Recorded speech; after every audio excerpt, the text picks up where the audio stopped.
Assalamualaikum warahmatullahi wabarakatuh. Salam sejahtera, salam hormat, dan salam pembelajaran transformatif untuk kita semua.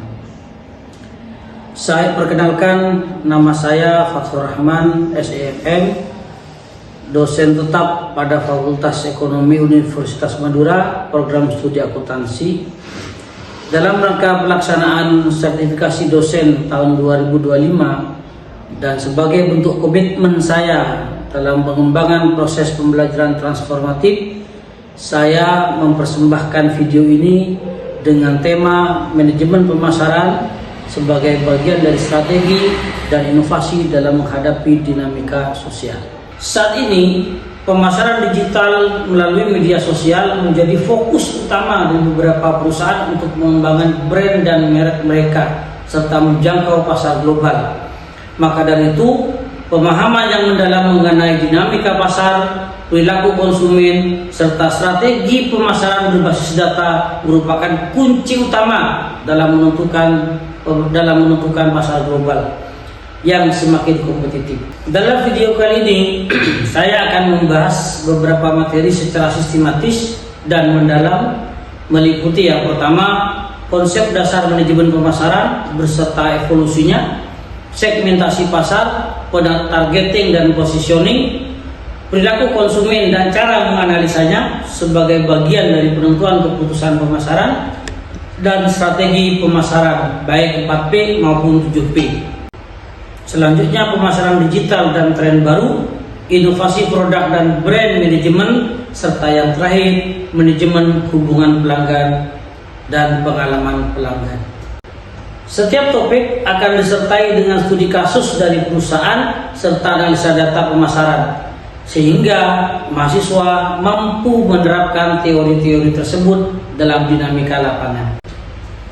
Agar mahasiswa mampu memahami apa yang saya sampaikan, ada beberapa sistem pembelajaran, strategi pembelajaran yang akan saya lakukan, sehingga mahasiswa mampu memahami apa yang saya lakukan.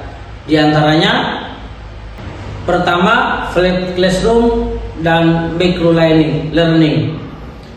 Konten pembelajaran akan disampaikan melalui video pendek, artikel, infografis, dan lain-lain yang dapat diakses melalui LMS.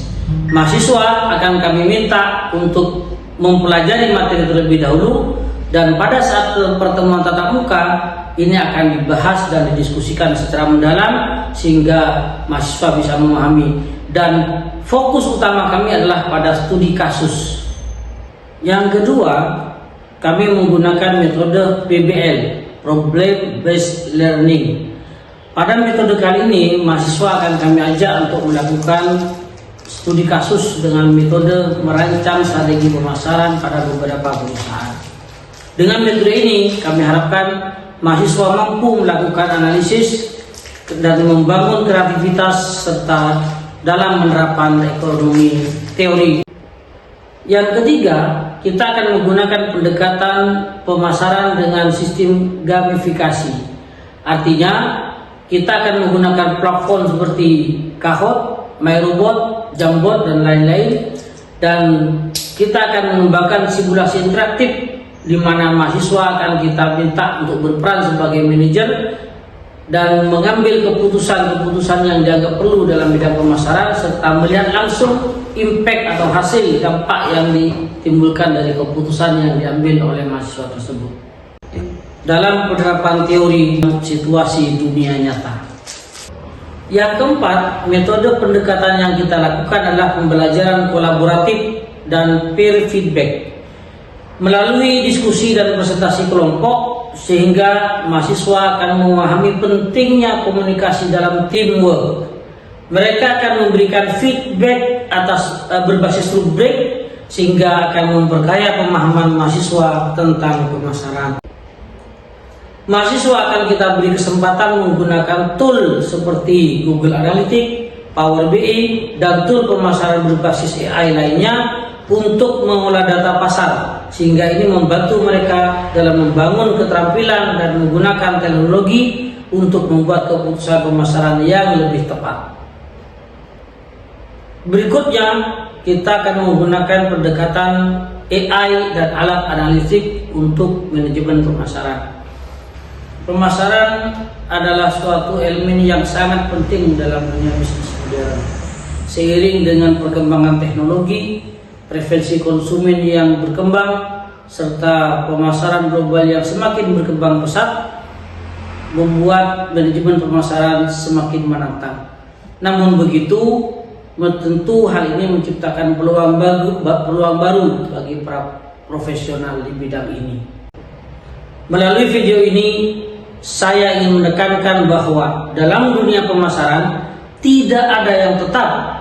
Keterampilan dan pengetahuan harus selalu berubah, harus selalu diperbarui, sehingga setiap keputusan pemasaran harus berbasis data dan valid, sehingga pemahaman tentang pemasaran dapat diterapkan dalam dunia nyata.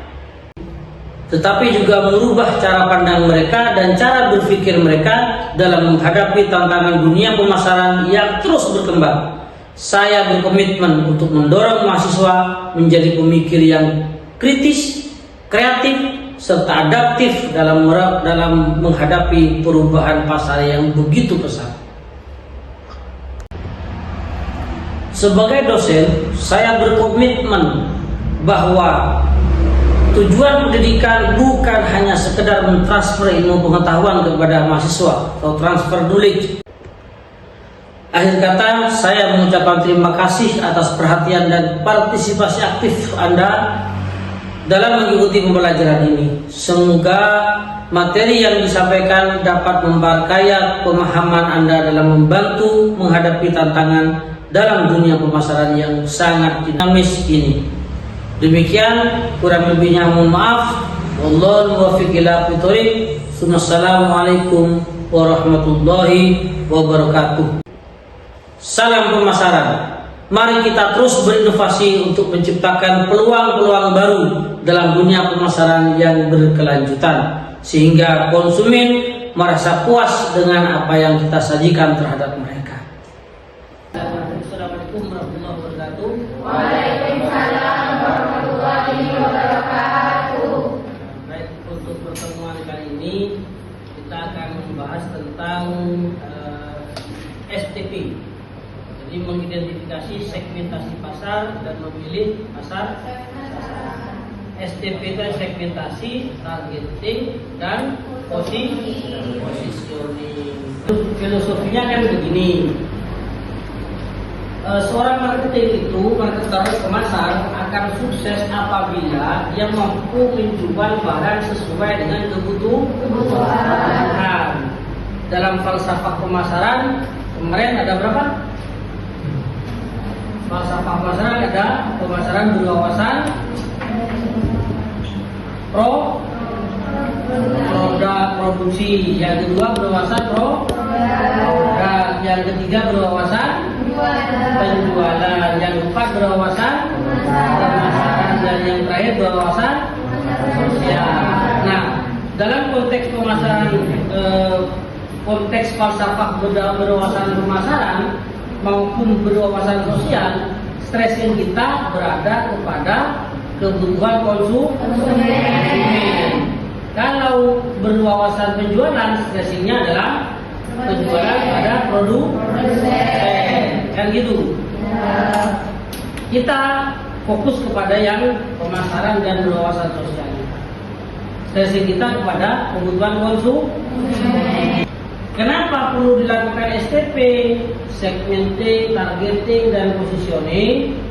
Karena pertama, pasar itu sangat beragam, sangat heterogen, beragam.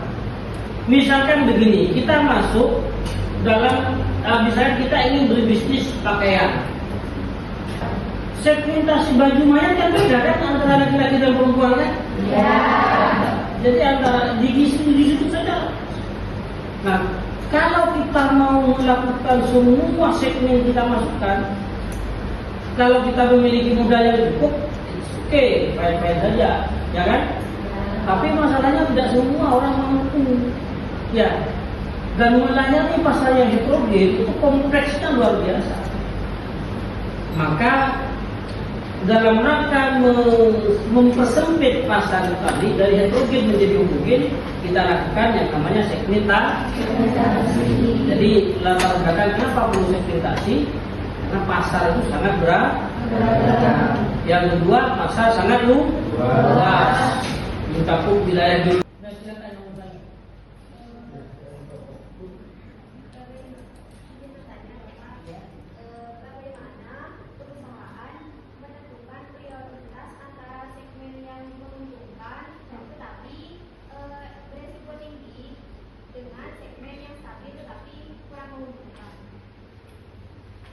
Dalam dunia bisnis dikenal dengan istilah semakin besar potensial keuntungan, semakin besar resiko. Ya, itu rumus. Semakin besar potensi, semakin tinggi risiko. Ketika profit Anda, misalnya begini, dalam satu segmen saja, dalam tidak, contoh kasus, sama-sama toko kelontong. Toko kelontong. Tahu toko kelontong kan ya?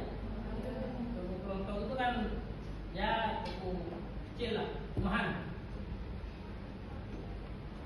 Kalau kita ingin mendapatkan keuntungan yang besar, semakin besar potensi keuntungan ini, semakin tinggi risiko. Simpelnya, ini contoh simpel paling sederhana ya. Kita yang besar-besar misal dia mau ngambil keuntungan, kalau kurang itu kan menentukan harganya terserah dia, suka-suka aja. Dia mengambil keuntungan target lebih besar dari pesaing sebelah, potensi keuntungannya tinggi, tetapi resikonya juga tinggi karena bisa ditinggalkan konsumen. Ya, itu ini belum masuk sini, ini hanya contoh saja. Sedangkan ada yang mengambil profitnya lebih kecil,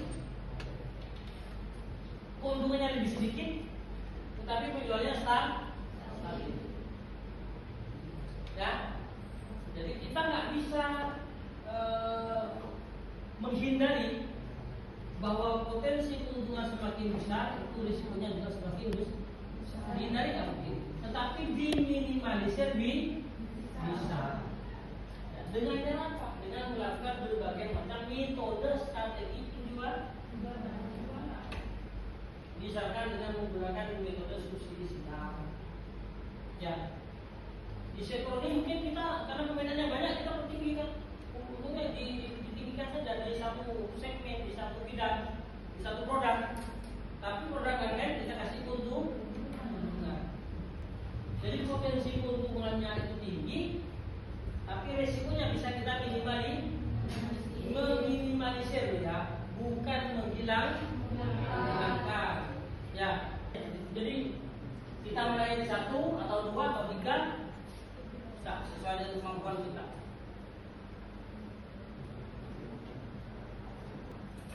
Apa? Ya, monggo silakan.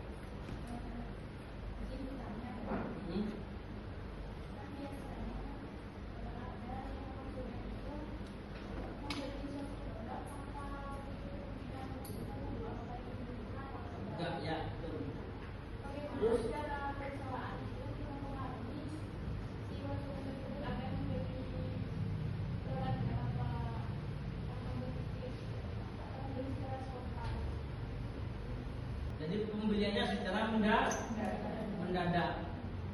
Jadi perilaku konsumen. Ya. Jadi perilaku konsumen. Konsumen itu terkadang ada pertama dalam masalah itu kita bicara tentang keinginan dulu kan ya. Kebutuhan, kemudian keinginan. Biasanya konsumen itu akan mewujudkan kebutuhan dan keinginannya apabila satu untuk jawab yang kebutuhan dan keinginan, yang kedua punya daya beli, ya kan?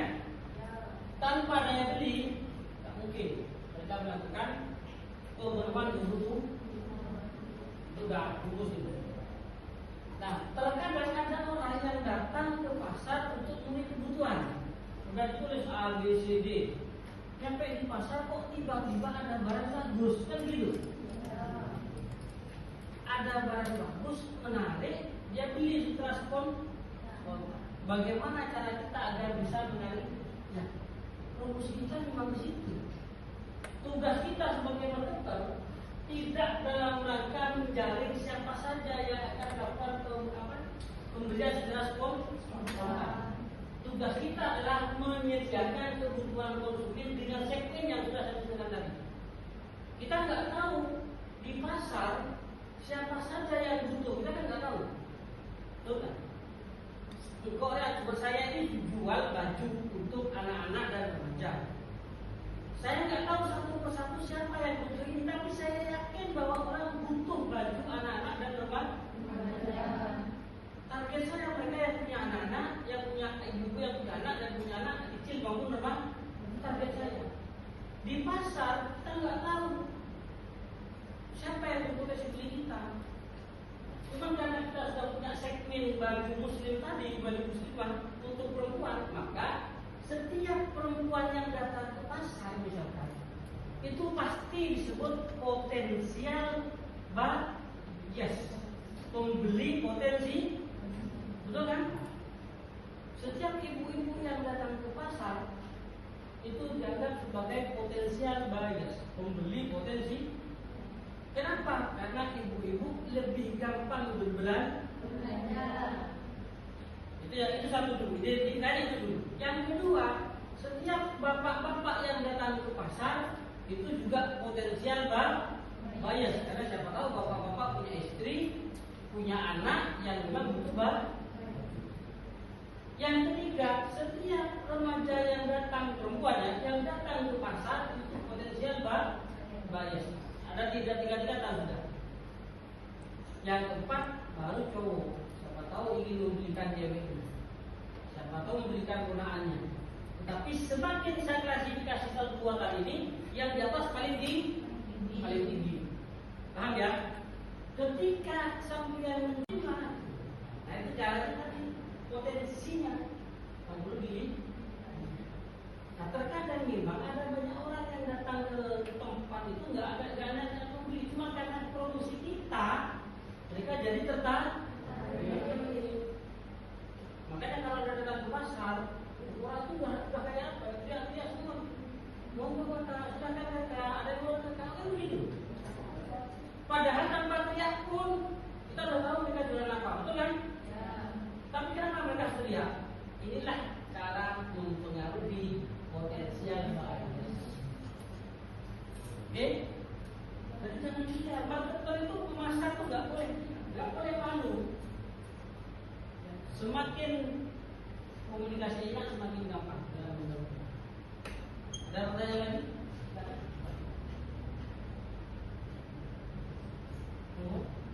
Sudah ada? Lanjut ya. Langkah segmentasi kita lakukan survei. Yang pertama kita lakukan survei terkait motivasi, sikap dan perilaku. Kemudian langkah kedua melakukan analisis. Survei ini kita bisa melakukan secara akademis, visionis, segala macam ya, atau tradisional. Anda tinggal datang saja ke beberapa kelompok segmen pasar yang akan Anda tuju, Anda tanyakan saja. Atau Anda bisa melakukan observasi, bagaimana pengamatan, tidak perlu nanya-nanya, pengamatan aja. Atau kalau misalkan ada pesaing kita yang sudah jalan duluan, datang ke toko-toko, kita survei. Sampai jual baju muslimah untuk perempuan, ya namanya berapa, satu hari laku berapa, harganya berapa, bandingkan satu persatu, baru kemudian kita bisa menentukan. Oh berarti di pasar ini penjualan perharinya rata-rata sekian. Kalau dari sekian pembeli per hari ini kita ambil sekian persen, maka saya namanya lakukan survei untuk segmentasi. Kemudian langkah kedua lakukan analisis yang saya bilang tadi. Kalau mau saya lakukan sekian itu namanya analisis. Paham ya? Kemudian yang ketiga baru langkah pembentukan.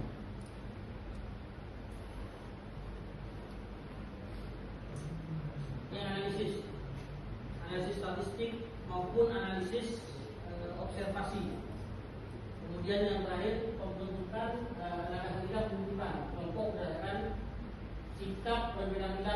klasifikasi psikologis dan seterusnya yang sudah saya jelaskan tadi. Jadi ada segmentasi berdasarkan sikap, segmentasi berdasarkan geografis, berdasarkan perilaku pembelian, berdasarkan usia dan seterusnya. Boleh. Anda bisa menambahkan sendiri ya klasifikasinya ini. Tidak harus tergantung pada ini, paham ya? Anda bisa menambahkan sendiri klasifikasinya dalam model apa.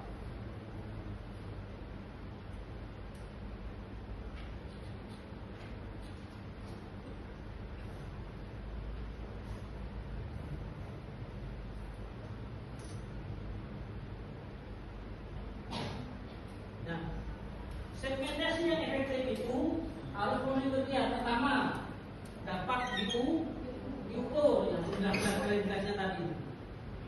Ya, harus dapat diukur. Kalau nggak bisa diukur, berarti gagal dalam melakukan segmentasi. Yang kedua harus besar. Potensinya maksudnya harus tinggi.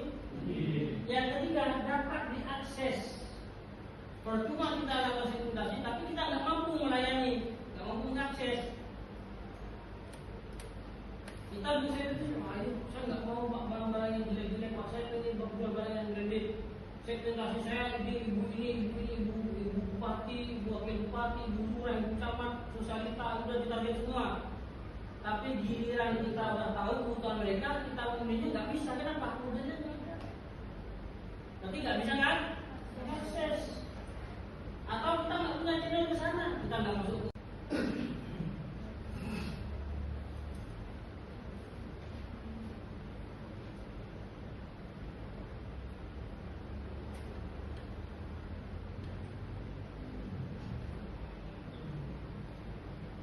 Kemudian langkah berikutnya, setelah kita melakukan segmentasi, mengelompokkan ini kelompok A, ini kelompok B, ini kelompok C, baru kita tentukan kelompok mana yang akan kita sasar. Apakah kelompok A, apakah kelompok B, kelompok C, menentukan pasar sasaran. Fokus sama dengan kita mau nembak, kita memilih nih mau nembak yang mana. Begitu kita fokus, oh kayak ini yang mau kita tembak, kita fokus di situ, kita arahkan semua sumber daya kita ke fokus yang akan kita tembak. Itu namanya menetapkan pasar sasaran. Apa saja langkah-langkahnya? Yang pertama kita melakukan evaluasi segmen pasar. Dengan cara apa? Menilai beragam segmen yang telah diketahui. Kemudian harus memperhatikan faktor pertama daya tarik, kemudian tujuan dan sumber daya perusahaan. Daya tarik itu meliputi ukuran segmen besar atau kecil, pertumbuhan segmen seperti apa. Karena begini, ini pasar segmen ya, pasar segmen khusus di bidang baju muslimah, usia anak dan remaja untuk kalangan menengah. Nah, pasar ini kan kalau kita lakukan analisasi ini kan jumlahnya 100% kan ya? Untuk wilayah Pamekasan misalkan. Di pasar 100% nih. Yang perlu kita lakukan kemudian adalah siapa saja yang sudah masuk di sektor ini, di segmen ini. Mesti kita lihat sendirian dong, ya kan? Di sini ada 20 toko atau 20 vendor penyedia, ya, satu vendor saja. Ada 20 vendor. Dari 20 vendor ini mereka menguasai di mana saja. Ini mesti sudah ada kota-kotanya, sudah ada pecah-pecah nih. Ya, misalkan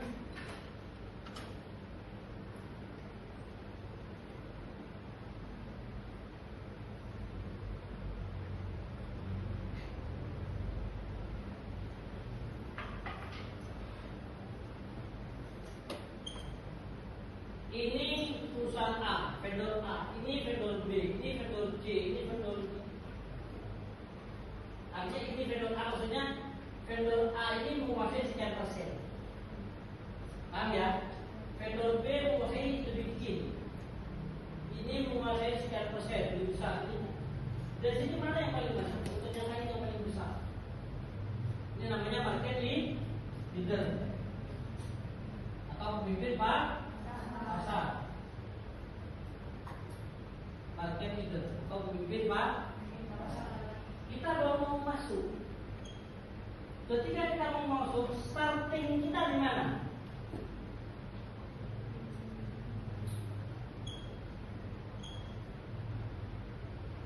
Berapa persen? Target awal 2%. Misalkan ya.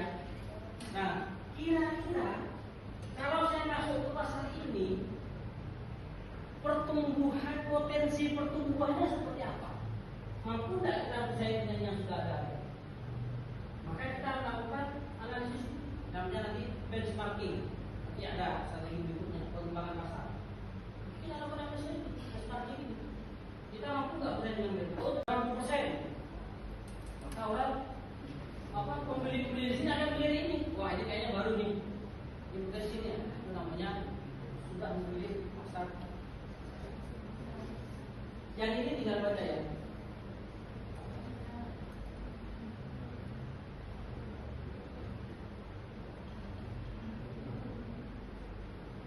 Di konsentrasi segmen tunggal, spesialisasi selektif, spesialisasi produk, spesialisasi pasar, cakupan seluruh.